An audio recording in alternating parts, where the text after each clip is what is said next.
wabarakatuh. Hai anak-anak semuanya, bagaimana kabar kalian hari ini? Semoga kita masih dalam keadaan sehat walafiat. Amin.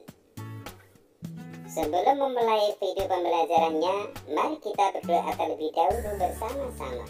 Bismillahirrahmanirrahim. Dalam video pembelajaran kali ini, insya Allah kita akan membahas tentang perilaku hormat dan patuh. Di dalamnya insya Allah berisi hormat dan patuh kepada orang tua, guru, dan sesama anggota keluarga. Semoga dengan kalian menyaksikan video pembelajaran ini, kalian bisa memahami makna hormat dan patuh serta menunjukkannya dalam kehidupan sehari-hari. Oke, kalian sudah siap? Kalau kalian sudah siap, mari kita simak video pembelajarannya.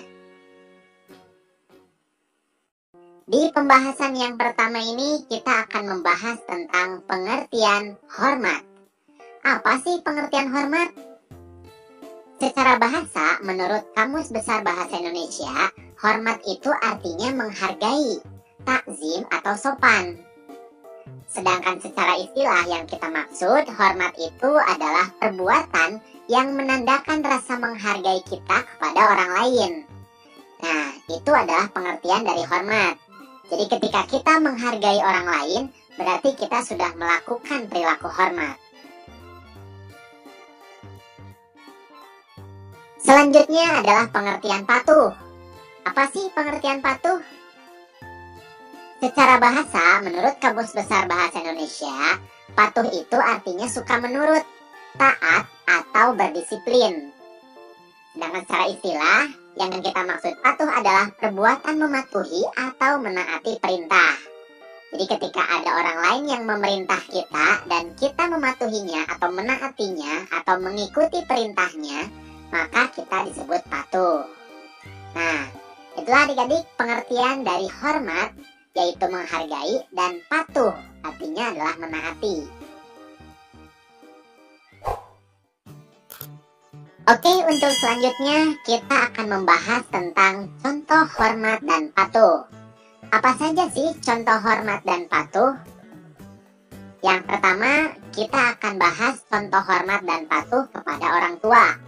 Ya, jadi ketika kalian di rumah, kalian bisa memberi salam atau mencium tangan orang tua kalian ketika akan berangkat ke sekolah. Nah, itu contoh hormat dan patuh kepada orang tua. Kemudian yang kedua, menuruti perintah dan nasihatnya. Misalkan seperti rajin sholat, bangun pagi, belajar sungguh-sungguh, tidak banyak nonton TV dan banyak bermain. Itu adalah perilaku hormat dan patuh kepada orang tua kita. Kemudian yang ketiga contohnya adalah meminta izin jika ingin bepergian keluar. Misalnya seperti kalian mau main ke rumah teman, kalian meminta izin terlebih dahulu kepada orang tua kalian. Nah, itu berarti kalian sudah menghormati orang tua kalian. Kemudian yang selanjutnya, membantunya sesuai dengan kemampuan kalian. Misalnya, kalau yang perempuan bisa membantu memasak, mencuci piring, dan lain sebagainya. Yang laki-laki juga bisa. Ya, sama. Misalkan menyapu, kemudian membantu orang tua dalam hal yang lain juga bisa. Ya, nah itu berarti kita sudah menghormati orang tua kita. Nah, kemudian contoh selanjutnya adalah selalu ingat untuk mendoakannya. Apakah kalian sudah hafal doa untuk orang tua? Nah, ini dia doa untuk orang tua kita. Allahumma gfirli wali walidayya warhamhuma kama rabbayani shaghira. Artinya, ya Allah, ampunilah kedua orang tuaku dan sayangilah mereka sebagaimana mereka menyayangiku waktu kecil. Nah, itu adalah doa untuk orang tua kita sebagai bentuk rasa hormat kita kepada mereka. Doakan setelah sholat ya. Jadi setelah kalian sholat, doakan ini secara terus-menerus. Nah, itu adalah contoh-contoh hormat dan patuh kepada orang tua kita. Selanjutnya adalah contoh hormat dan patuh kepada guru. Ini jika di sekolah, kita bisa memberi salam dan mencium tangannya ketika bertemu mereka. ya. Jadi ketika bertemu, salam dulu, assalamualaikum, kemudian cium tangannya. Contoh selanjutnya adalah mengerjakan tugas yang diberikan dengan baik-baik dan sungguh-sungguh. Ya, jadi jangan asal-asalan mengerjakan tugasnya, karena itu bentuk penghargaan kita kepada guru yang sudah mengajar kita. Kemudian yang selanjutnya, memperhatikan pelajaran yang diberikan ketika guru sedang mengajar. Jadi ketika guru mengajar, jangan ngobrol, jangan asik sendiri ya, tapi harus diperhatikan. Itu bentuk penghormatan kita kepada guru. Yang selanjutnya adalah mendengarkan dan menaati nasihatnya dengan ikhlas. Jangan sambil ngedumel ya, ketika dikasih nasihat ya, kita ngomongin di belakangnya beda. Nah, jangan sampai seperti itu, tapi kita harus menaati nasihatnya dengan ikhlas. Yang selanjutnya adalah berbicara dengan sopan, termasuk tidak memotong pembicaraannya. Ya, ketika guru menjelaskan, nah kita jangan sampai memotong pembicaraannya. Nah, itu adalah contoh-contoh hormat dan patuh kepada guru. Selanjutnya adalah contoh hormat dan patuh kepada sesama anggota keluarga. Ya, jadi kita juga harus hormat dan patuh kepada anggota keluarga yang lain. Apa saja contohnya? Yang pertama, memberi salam dan mencium tangan kepada yang lebih tua.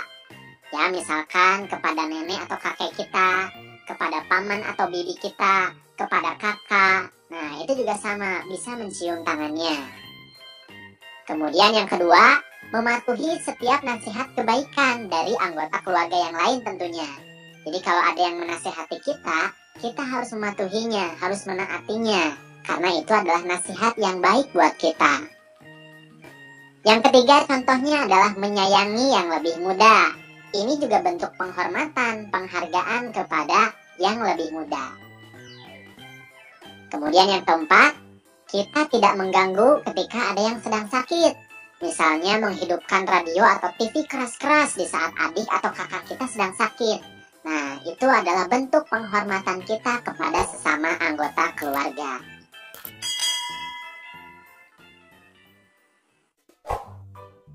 Mengapa sih kita harus hormat dan patuh? Ini adalah perintah hormat dan patuh dari Allah Subhanahu wa Ta'ala. Bismillahirrahmanirrahim. Dan kami perintahkan kepada manusia berbuat baik kepada dua orang ibu bapaknya. Ibunya telah mengandungnya dalam keadaan lemah yang bertambah-tambah dan menyapihnya dalam 2 tahun. Bersyukurlah kepadaku dan kepada dua orang ibu bapakmu. Hanya kepadakulah kembalimu. Quran Surat Luqman ayat 14. Nah, ini adalah alasan mengapa kita harus hormat dan patuh kepada kedua orang tua kita. Karena ibu kita sudah mengandung kita dalam keadaan lemah yang bertambah-tambah. Begitu juga ayah kita sudah memelihara kita, memberikan kita nafkah, dan lain sebagainya. Sehingga kita juga harus menghormati dan mematuhi kedua orang tua kita. Kemudian, mengapa kita harus hormat kepada guru juga? Guru adalah pengganti orang tua kita di sekolah. Banyak hal yang dapat kita peroleh dari guru, terutama mendapat ilmu pengetahuan dan keteladanan. Guru sudah mengajari dan membimbing kita beribadah, membaca Al-Quran, berbahasa yang baik, berhitung, bergaul, mengenal lingkungan alam, dan lain sebagainya. Selain itu, guru juga mengasuh, membimbing, memperhatikan, dan menjaga kita selama kita di sekolah. Nah, itu adalah jasa-jasa mereka. Jadi sudah seharusnya kita juga bersikap hormat dan patuh kepada mereka.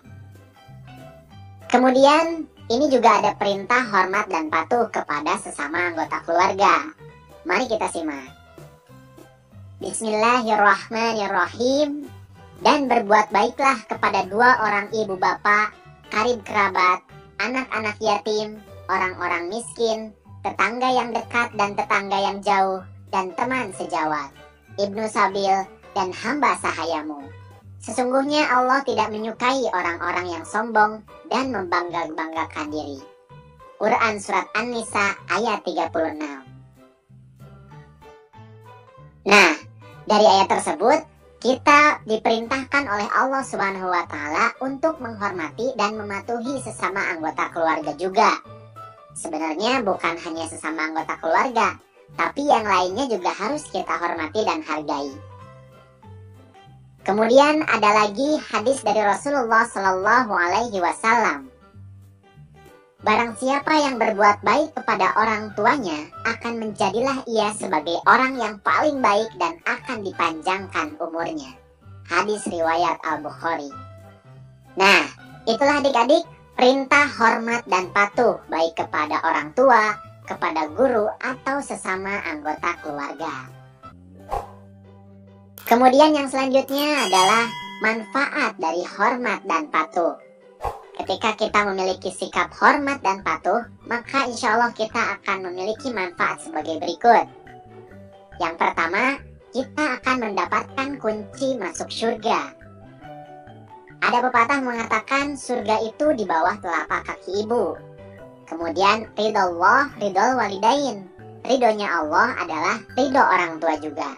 Sehingga ketika kita mematuhi dan menghormati orang tua kita, insya Allah kita akan mendapatkan kunci masuk surga.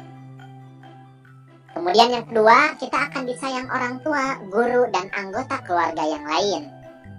Sudah barang tentu ketika kita menghormati dan mematuhi mereka, mereka juga akan menyayangi kita. Kemudian yang ketiga, kita akan dipanjangkan umurnya. Ya, seperti hadis yang tadi sudah disampaikan. Nah, itulah adik-adik beberapa manfaat dari kita berperilaku hormat dan patuh kepada orang tua, guru, dan sesama anggota keluarga. Sebenarnya masih banyak manfaatnya, tapi di sini hanya disampaikan 3 manfaat saja ya.